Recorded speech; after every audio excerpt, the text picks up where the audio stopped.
This video focuses on the excerpt from Marx and Engels, the Communist Manifesto. We've already read some texts that are responses to what was happening in the 19th century in response to industrialization. Here we also have an additional comment on capitalism as well with the Communist Manifesto, which was published in 1848. And actually, Melville's Bartleby the Scrivener focuses on capitalism as well. That story coming out in 1853. Remember Dickens' From Hard Times, 1854. And I had to add in Jane Addams, too. She's not in our time frame here, but Rockford University alum Jane Addams, who founded Hull House in Chicago in the 1890s in response to what was happening to American workers in industrialization in an urban setting. To give you a little context too, a little bit of background in thinking about the Communist Manifesto, I'd like to refer back to an essay by Marx that came out in 1846. This is the German ideology, the emphasis that he places on work and the role of work in our lives.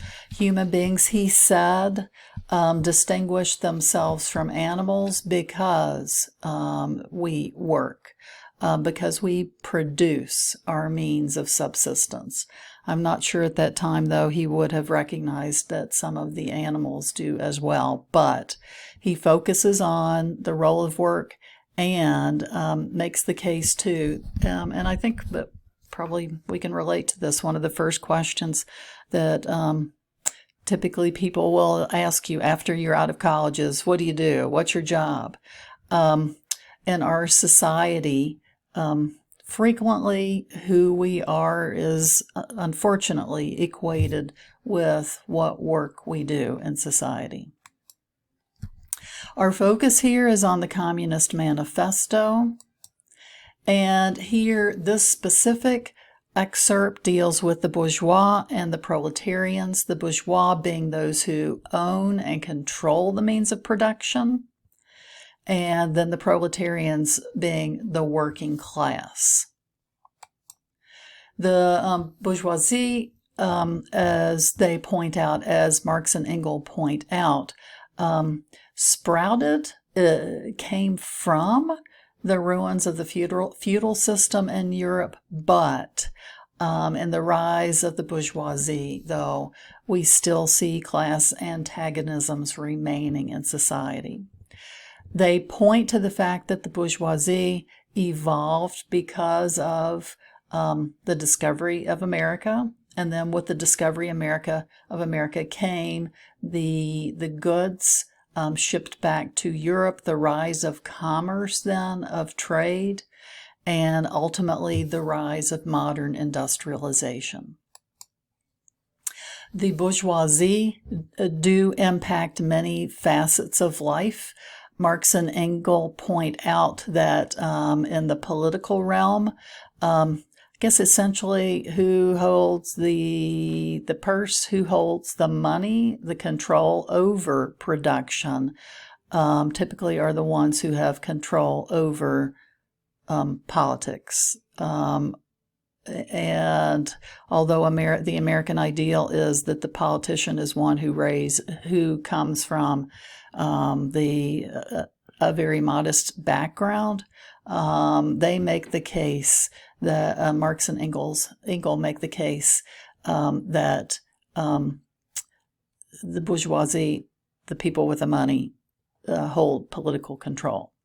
They also make the case that the bourgeoisie, this system, has broken down the family unit so that families become more monetary relations rather than true familial relations. And that in the bourgeoisie, too, the individuals that you would think of not as paid wage laborers, in effect, their occupations have become ones that revolve around getting the paycheck.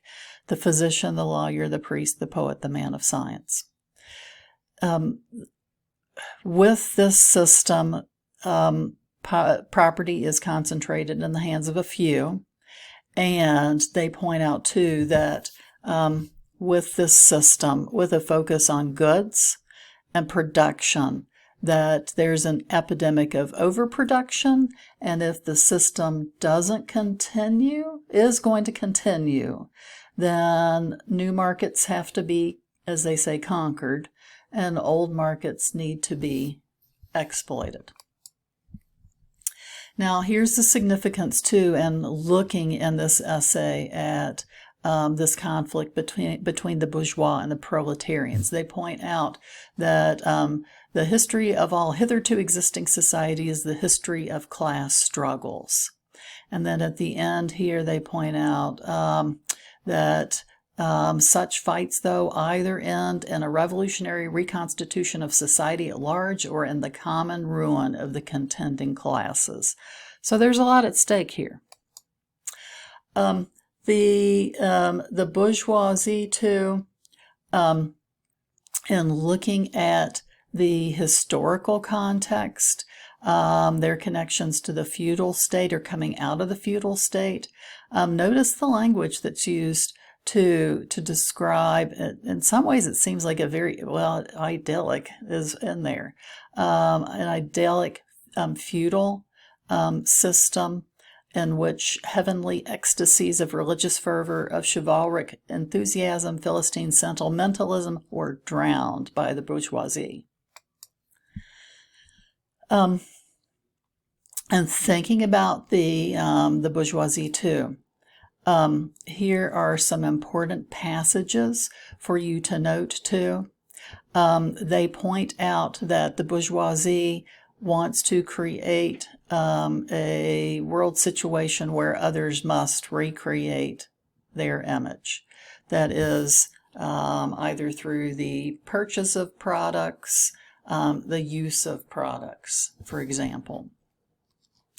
And also, the bourgeoisie has subjected the country to the rule of the towns. It has created enormous cities, has greatly increased the urban population as compared with the rural, and has thus rescued a considerable part of the population from what the bourgeoisie would see as the idiocy of rural life. So they suggest then that with the rise of the bourgeoisie too, this has created division between city and country, or town and country. The proletariat, on the other hand, this is the working class. It's a class of laborers who live only so long as they find work, and who find work only so long as their labor increases capital.